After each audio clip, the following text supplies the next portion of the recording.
Welcome back to the West Ham Fans Premier League Roundup. This is the show where we just round up the Premier League. Usually, I do a lot of topics, 4 or 5 topics, etc. Today, we're just going to talk about the Community Shield. Let's get straight into it. But before we get straight into it, actually, make sure to like and subscribe if you are new. We're on the road to 200 subscribers. Check out the West Ham Fans Premier League Countdown series where I talk about all 20 teams in the Premier League. And that series finishes on the 9th of August. And on the 10th of August, the day before the Premier League starts, you'll be getting the Premier League predictions. But yeah, enough waffling. Community Shield. Arsenal beat Manchester City on penalties. Arsenal are very good at winning Community Shields and FA Cups. Man City are very good at winning everything else but the Community Shield. Man City lost against Liverpool in the Community Shield. They lost against Leicester in the Community Shield. They've been in the last three and lost it. I want to say the last one they won was it 1920 season? Where they won, and I think Liverpool absolutely battered the league that year. That was the year where Laporte got injured and Fernandinho had to fill in at centre-back, etc. and just wasn't working for City that year. It was probably one of the worst. If there's a game where two teams from the Big Six clash and it's worse than that this season, it's going to be a fucking shit season as a neutral. That was a horrible game to watch. It was because it's a glorified pre-season game, and obviously there is a trophy behind it, but it's not a major, is it? I don't ever remember a set of fans celebrating a Community Shield like Arsenal fans have, but we let them celebrate. They'll probably count it as Arteta's won 3 trophies or something. Obviously, they're already bragging about Declan Rice winning 2 trophies, even though both of them are pre-season trophies. So let's see if he wins one in the real season with Arsenal. But listen, Arsenal set out, and Man City set out in similar formations. Both were really good off the ball. Kai Havertz was terrible. Shock. Timber was amazing. Probably man of the match.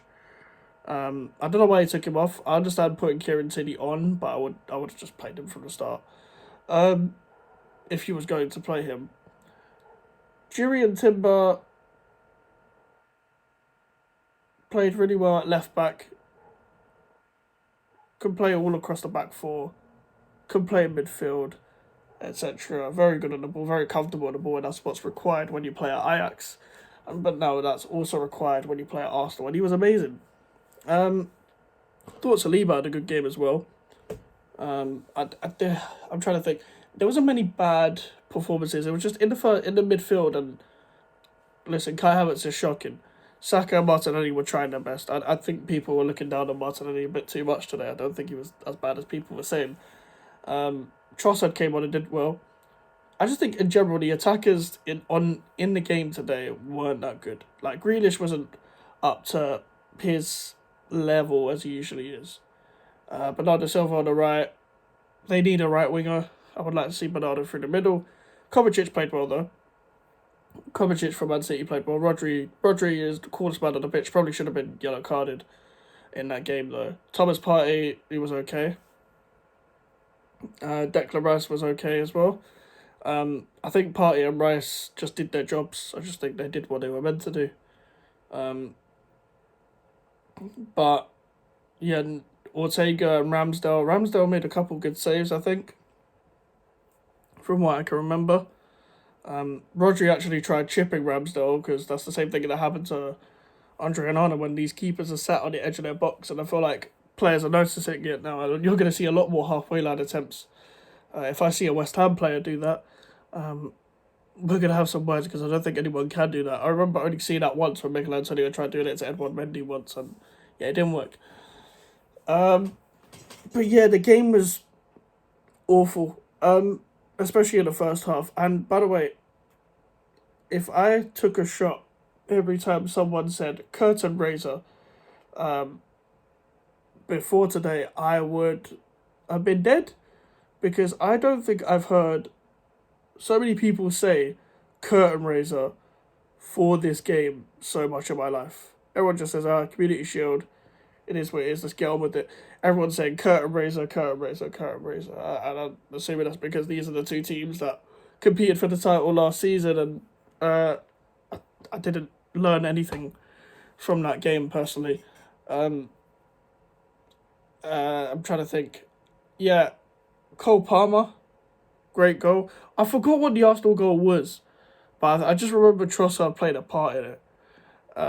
De Bruyne missed a penalty. Rodri, I think, missed a penalty. But Cole Palmer's goal was great. I do question why there was 2 more minutes added time after the 8 minutes.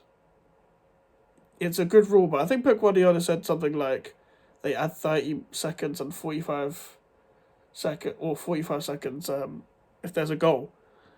And he made a sarcastic comment, said if it's a 4-3 game, we'll be playing until 9 a.m. tomorrow. I get what he's saying,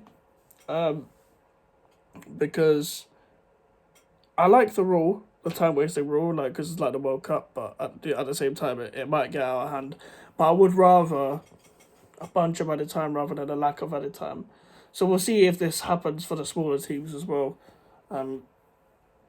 Or is it just one rule for one rule for the other? Because we know what the Premier League is like. But that's just my opinion on the game. The game was fucking boring. I am looking forward to Burnley Man City to an extent. I do think that's a poor opening fixture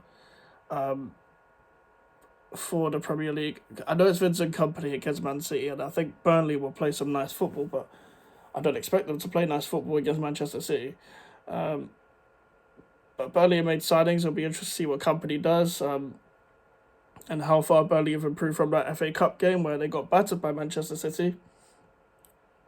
A couple former players, I think, including the goalkeeper, James Trafford, will be playing against Manchester City. It's a bit like when Gavin Bazunu was signed. We'll see if he's ready for the Premier League. He was obviously the star of the Euros and the under-21s. But yeah, I'll be looking forward to that. But that's it from me. That's all I've got to talk about. There's other stuff going on in the Premier League as well. But it's not much. Like, Man United are close to Amrabat if they sell Fred and Van der Beek. Brighton are close to Mohamed Kudus. They agreed on a price, but it's far from done on personal terms, and I think that's because Kudus knows that the likes of Chelsea and Arsenal are interested. But we'll see if they get over the line. Moises Caicedo's refused to train. Edson Alvarez didn't start for Ajax in their game, so he could be moving to West Ham. But obviously we don't talk about West Ham on the West Ham Fans Premier League Roundup. But yeah, that's all I got to say for now. Make sure to leave a like and subscribe if you want to. Social medias are in the description if you want to follow me, the email for the inquiries. And I'll see you guys later. Goodbye.